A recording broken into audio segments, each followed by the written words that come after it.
Welcome back to another episode of Advanced RC Adventures. A2RC here. This is a channel where we investigate, explore, build and explain, upgrade and advance Nitro RCs to another level. Come start a new adventure with me. So today we're going to be talking about shocks. We're going to do an overview of two different style springs for the RS4s and Supers and Minis.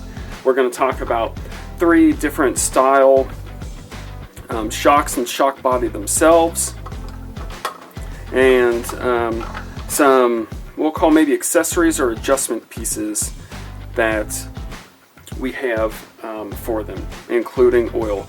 We're going to disassemble a shock. We're going to talk about components. We're going to talk about some goods and bads and some things to look out for. Why don't we start with shocks? So here is the standard for the RS4, and what they call this is a progressive, and the reason why is they have tighter springs here and more open springs here. So as the spring squishes together, it goes through one rebound section and then another. And so on some initial squeeze, it'll have 1K value or one amount of squish. And as it gets squished and more, it will react differently. So on light turns, it'll act in one rebound section, and then on hard turns, it'll react throughout the entire spring. So this is a progressive spring. Here's an example of another progressive spring, just a different color. Every color that HPI and Associated and Low-C and others, they all have a specific K value or spring rate. Some are lighter, some are more stiff. Here's another progressive spring. Notice we got open coils and then tight coils. And then we have something called prolinear springs. Notice these are not progressive. It's one coil bound the entire way, all the same uniformity. The gauge thickness of the wire on the different colors are going to be a little bit different. But if you have a prolinear spring like this, you're going to find, I think, 2 or maybe 3 different diameters depending on what the spring is supposed to be used for, like what variant of car, whether it be an RS4 or R40 or maybe even TC3. And you can use, for example, Nitro TC3 springs on RS4s. You just have to make sure that your rebound or unsprung length is correct and your diameter is appropriate for the shocks that you use. New shocks are going to come in packages like this.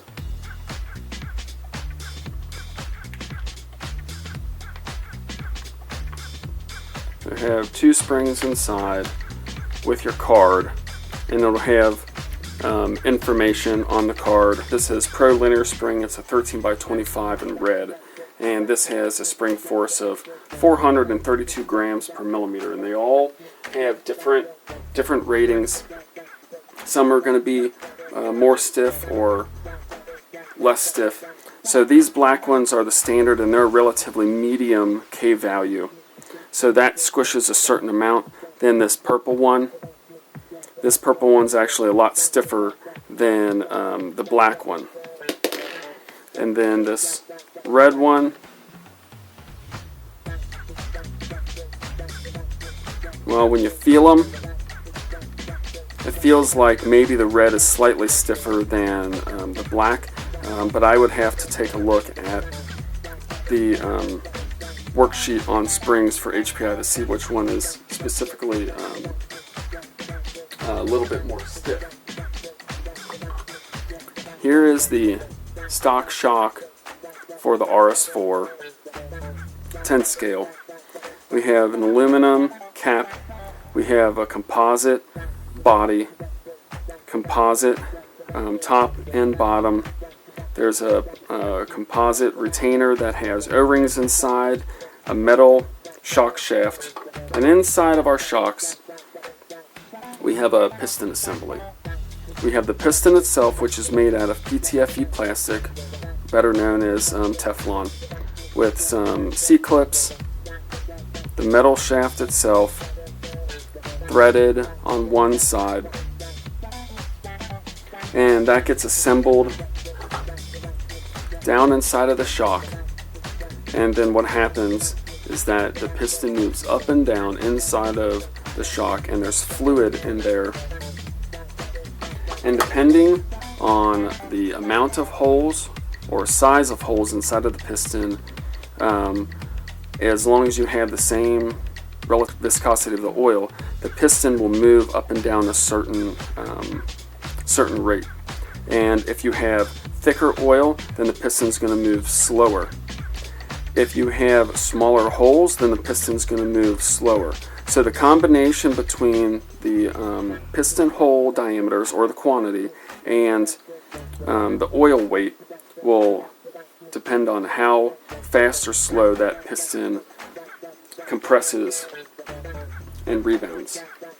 These sport shocks for the RS4, on the RTRs you only get one size, and it's the middle range, and that's a number 3. HPI denotes them by numbers. Here is a partial piston wheel, 1, 2, 3, 4, 5, and they're all numbered, and then it starts back over at 1, and so this whole piston wheel is 2 sets. It's for 2 shocks. As you get up to number 5, we have a lot smaller holes, even though we have 3 of them, and so the amount of fluid that's going to move through the piston is less, and so the piston's going to move slower. And on the number 1, the holes are the biggest, even though there's only 2 of them, and so your compression rate is going to go quicker. So depending on how you want to make an adjustment to your shocks will depend on which piston you want to put in and what weight oil you want to put in. But you can snip these off, put them on your piston to create your piston, and then you can fill up your shock and reassemble, and then your spring or your shock will move a little bit differently. Shock oils, this is just one flavor, one variety. This is Team Losi. This particular one is 32.5 weight, and they come in wide varieties. I normally keep anywhere between like 22 up to about 50 or 55 weight oil. The most common, I would say, is probably 30 weight in most RTRs, and for the cars that I put together, I generally range between 32 and probably 37. So still somewhere in the middle world, but just slightly stiffer. But it just depends on your track condition, your car setup, and what you want your car to do or not do. So the next evolution for the RS4 shock is what they call a super shock. And it still has a metal cap, still has composite top and bottom attachment pieces, but it has an alloy shock body.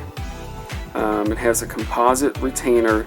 The way that the O-rings go inside are similar but not the same, but there's still 2 to help seal it, and then the shock shaft. And there are some upgrades that have titanium nitrate coatings on the shock shaft so that they can last longer and move a little bit easier. So, but these are considered an upgrade for durability, and they generally seal a little bit better on these super shocks. Then we have fully adjustable aluminum shocks. Aluminum cap, still a composite upper and lower mounting tab, but then we have a little knurled and threaded thumb wheel here that goes on threads, and what this will do is it will put a preload on your spring. It will collapse on itself and push on the spring a certain amount, and that can help you to raise or lower your chassis height, but also apply a specific amount of force or preload on the spring. On each 4 corner you can make it different, and that's leading towards where we're going. We need to talk about shocks before we talk about suspension tweak and chassis tweak. So you can still take care of suspension and chassis tweak with these sport shocks, but they're not threaded. you would have to use something like these spring C-clips or spacers, and depending on how many you put on will act similarly to making an adjustment on that wheel, and you'll put a specific amount of preload on that spring. So, but this is all aluminum construction, has the exact same diaphragm up top as all the shocks for HPI, so it'll still work similarly. And then here's one of the original RS4s. It may be difficult to see on camera, but this is very smooth on this cap. This was the original version before this one came out, which has flats on it, so it's easier to grip. But what's different about this one is for the actual, we'll call it 9th scale, the Super Nitro RS4s, which are 20% bigger or longer than the 10th scale ones, they use the same shock itself, but then the retainer or the keepers, they are slightly different, slightly longer. So I don't know if we can see it here on camera, but take a look at the size difference. The one on the left is the Super Nitro, and it's slightly bigger, and that's to account for the little bit longer and a little bit more multi-position adjustment that the Super Nitros have. But you can still use this on a 10th scale car, no problem whatsoever. You just have to understand that it's depending on the amount of preload you want and the type of spring that you want, it's going to push down onto the control arm a little bit more because this is slightly longer, and so you got to squish it a little bit more. It's going to have more preload on the spring when you install it onto the car. At the same token, or vice versa, even though these are a little bit smaller, you can still put these on the 9th scale Super Nitro. All that means is that with a little bit longer control arms and this being slightly smaller, it might affect your ride height. And so they are interchangeable, but you got to understand those basic differences so that when you're putting together your car, you understand what's good and what's bad for what you're needing or what you're looking for. You have these bottom retainers to help hold on to the spring.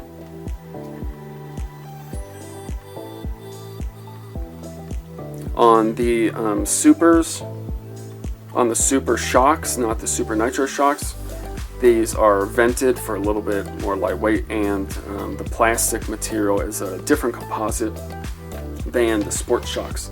And they're meant to be slightly stronger. I've never physically tested that, but that's what they have mentioned. So let's go ahead and take apart this sport shock. So for those who have not seen, so we got to I'll take off the cap, and one thing that I like to use, something simple. This is a little bit of flexible grip material. A lot of people use them in kitchens to open up jars and things of that nature. It's a great tool to have, something simple that you can help grip the cap or the body of the shock so that you can open up the shock a little bit easier. So after you use that and loosen it up, set that back to the side, and you're just going to unscrew the cap. There's going to be fluid in here, so you want to stand this straight up and down. And we can take a look inside. These are going to be assembled in a certain way. I like to use these Duratrax car stands because they have holes for your shocks when you're disassembling. Now this particular sports shock is slightly different. This uses an O-ring in order to make a seal, where others are going to use a diaphragm. And the O-ring is relatively uncommon. When we talk about the Super Shock and the fully adjustable aluminum shocks, they're going to use diaphragms on top, and that's going to help not only seal, but it will allow for a little bit better rebound on the shock itself. Now, to drain your oil, you can use whatever you want. Some Tupperware is what I choose to use. Anything that you got is fine. Just note that you're going to be putting oil in it. So the oil here, simply drain in there, and I like to push on the piston a few times and squirt it out. And if you're just doing an oil swap, then what you can do is you can pour a little bit of oil back in, maybe quarter to halfway, and slowly move the piston up and down. And what you're doing is you're kind of cleaning out the piston, cleaning out the bore, and then you can pour that oil back out.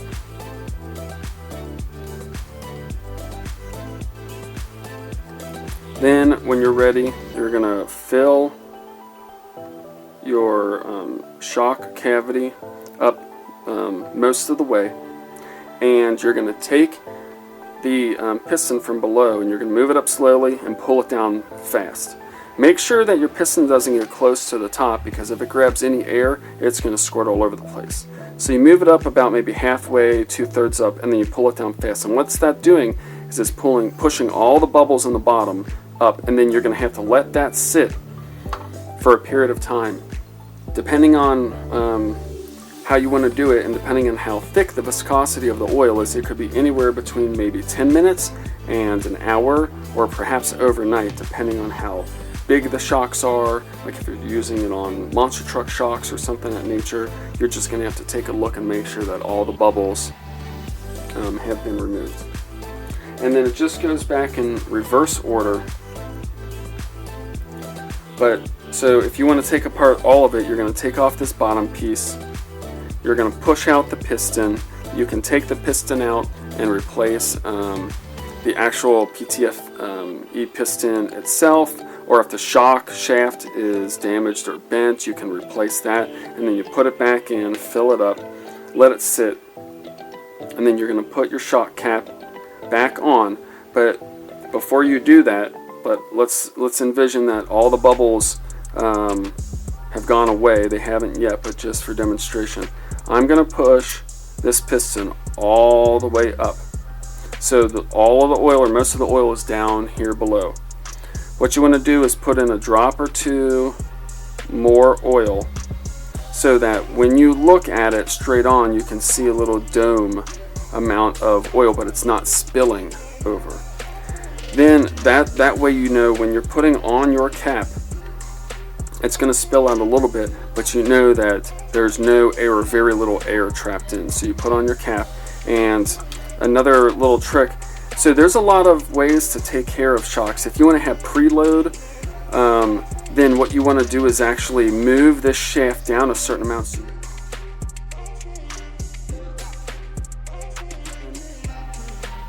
And if not, what I like to do for touring cars, so that the actual suspension and the shocks move at full stroke, is what I prefer on my touring cars. Trucks are a little bit different. You might want to have some preload in your shock, so it's easier to, if you're going off of a jump, it will easier spring your car or your truck off the ramp. But for touring cars, I like to have this pushed all the way up. So you're going to have to hold this in a certain way that you push the shock shaft up, and you hold the shock itself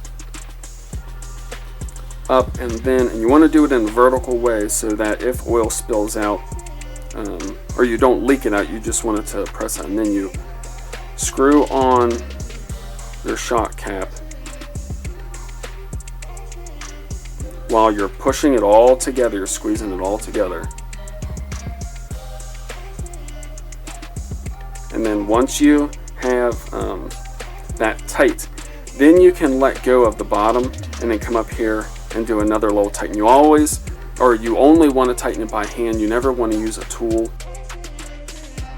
Maybe depending on what the manufacturer recommends for other shocks and different sizes. If you have an aftermarket one, if it says to use some kind of tool, you can. But generally what I've noticed, especially in these 10 scale touring cars, you want to do everything by hand, it's tight enough. So, and then you can move your piston up and down. You don't want to feel any extra resistance, and you don't want to feel any air pockets when you move it up and down. The other thing is you don't want to have anything audible noise like semi-squishing or squeaking noise. That means you have a lot of air trapped inside of here. And as long as it feels good and there's no major leaks, then you can take a napkin or a terry cloth, you can wipe that up and then start to assemble the rest of your shock together. You're going to have,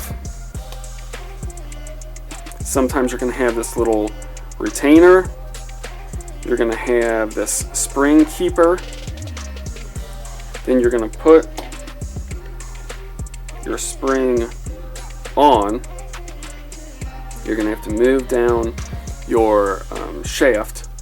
You bring the bottom retainer up and you squeeze it and you pop it together, and this is a fully assembled shock right here. So that is